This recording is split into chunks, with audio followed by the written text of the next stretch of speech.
মুকালমুৱাৰ বৰতলাত মানৱতাক ভুলণ্ঠিত কৰা এক ঘটনা সংঘটিত হৈছে।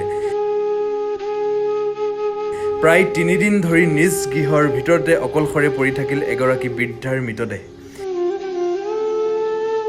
মৃত মহিলাগৰাকীৰ নাম দেৱযানী ডেকা আৰু বয়স ৮০ বছৰ।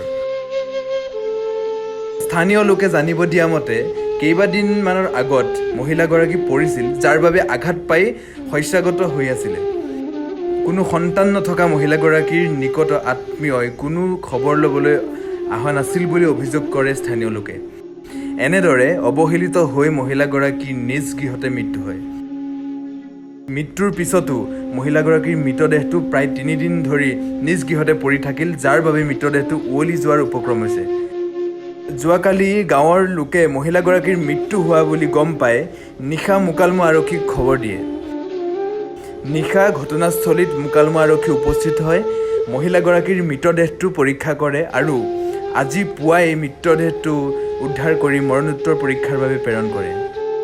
মহিলাগৰাকী এনেদৰে অৱহেলিত হৈ মৃত্যুৰ মুখত পৰা পিছতো মৃতদেহটো প্ৰায় ৩ দিন ধৰি পৰি থকা এই ঘটনাই এতিয়া মানৱ সমাজক লজ্জানত কৰিছে। দেৱযানী ডেকা, মই সন্ধিয়া ঠিক ৫টাৰ বজাত খবৰ পালোঁ। খবৰ পোৱাৰ পিছত মই গাঁৱত থকা ভাইকেইটাক ঘৰে ঘৰে যাই জনালোঁ। তেওঁলোকে অহা নাই কালি মই জনাৰ পিছত। তাৰপিছত মই প্ৰশাসনৰ মানুহৰ লগত যোগাযোগ ৰাখি প্ৰশাসনৰ অফিচাৰে আহি মোৰ লগত চোৱা চিন্তা কৰি ফটো মাৰিলে আৰু ৰাতি সেইদিনা ৰখাৰ কাৰণে থানাৰ পৰা 2টা হুংকাৰ দিলে আৰু এতিয়া বৰ্তমান আৰক্ষী উদ্ধাৰ কৰিছে।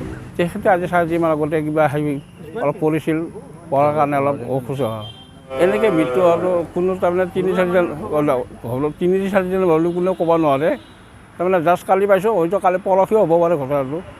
কালি হৈছিলে পৰহি হৈছে কোনেও ক'ব নোৱাৰে সঠিক, কিন্তু কালি গম পোৱাৰ পিছতে জনা হৈছে। এতিয়া মৃতদেহটো পৰিব থকাৰ কাৰণে ঘৰৰ মানুহৰ অৱহেলাৰ কাৰণে এইটো হৈছে আৰু ঘৰৰ মানুহে যদি আহি এনিছিল নলাকৈ কালি লগে লগে আজি কামটো এনেকুৱা পৰিৱেশ নহ'লে হৈ ঘৰৰ মানুহ গুৱাহাটীত থাকে, গাঁৱত থাকে, খবৰ পোৱা নাই। এনাহান দেৱযানী ডেকা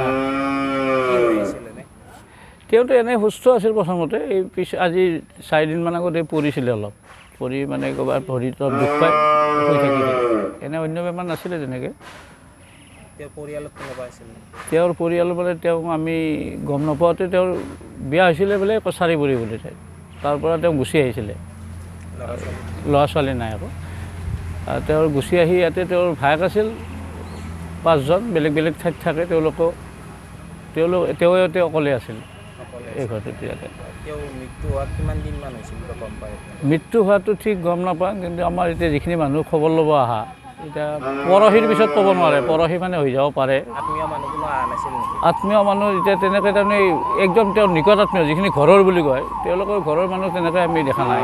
কিন্তু বেলেগ মানুহখিনি আহিছিলে, বেলেগ ওচৰ পাজৰ বা তেওঁৰ কোনোবা পেহীয়েকৰ ঘৰৰ কাৰোবাৰ বা ওচৰত তেওঁক ভাল পোৱা মানুহ 2-4জন এনেকৈ খবৰ লৈ গৈছিলে। তেওঁ যোৱাকালি আহি এই এনেকৈ ফটো উঠিব আহিল। এওঁলোকে মাইকী মানুহখিনি বোলে চাব গ'ল আৰু এই জাল পাতিব আহে। জাল পাতিব যোৱা মানুহখিনি কোনোবাই দেখিলে সোমাই যে তেওঁ নাই, তেতিয়াহে গম পালে ৰাতিপুৱাই। আত্মীয়ক খবৰ দিয়া হৈছিল। আত্মীয়ক খবৰ দিলে কালিৰ দিনত তেওঁৰ দূৰ সম্পৰ্কীয়খিনি আহিছিলে, কিন্তু ঘৰৰ মানুহ অহা যেন দেখা নাই আমি কাৰণ মই কালি সন্ধিয়া ইয়াতেতো 1 ঘণ্টাৰ বেছি বহিছোঁ, ইয়াতে কোনো মানুহ নাই।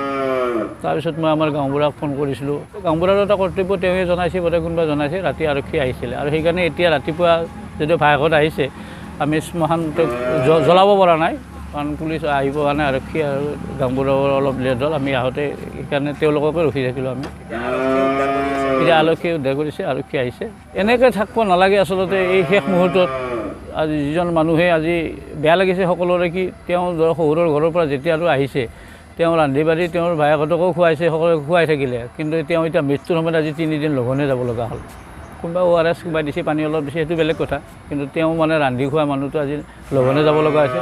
ভৱিষ্যত আমি আশা কৰোঁ যে এনেকুৱা যাতে আৰু কাৰোই নহওক, মানুহৰ মৃতকক লৈ বা এই বৃদ্ধ অৱস্থাত মানুহক লৈ যাতে খেলা নকৰে মানুহে। তাৰ কাৰণে মই মানুহখিনিক আহ্বান জনাম, সকলোৱে যাতে এইটোত অলপ সচেতন হয়, অন্তত অঙহী বঙহী মানুহখিনি।